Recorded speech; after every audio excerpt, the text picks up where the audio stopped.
حضرت علی رضی اللہ عنہ فرماتے ہیں، جو شخص مشورہ لینے والے کے ساتھ دھوکہ کرتا ہے اس سے تدبیر اور سوچ وچار کی قوت سلب کر لی جاتی ہے۔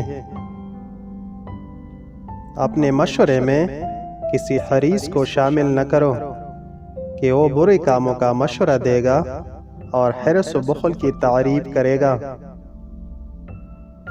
آپس میں باہم مشورہ کیا کرو، آراء کو ملایا کرو کہ اس سے نیک نتیجہ اور صحیح رائے پیدا ہوتی ہے۔ اپنے دشمن سے مشورہ نہ لے بلکہ اس سے اپنی بات چھپائے رکھ۔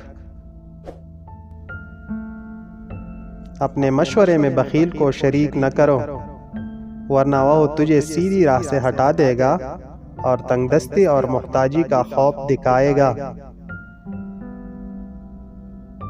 معافی نہایت اچھا انتقام، امانت داری بڑی کامیابی اور حسد شیطان کا باری پندہ ہے۔ اپنے دوست کی غلطی معاف کر دے، اس سے تیرے دشمن بھی تجھے اچھا سمجھیں گے۔ جو اپنے قصور کا اقرار کرتا ہے وہ اس کی معافی کا مستحق ہو جاتا ہے۔ قدرت رکھتے ہوئے معاف کرنا کیسا خوب ہے، اور عذر پیش ہونے کے بعد سزا دینا بہت برا اور معیوب ہے۔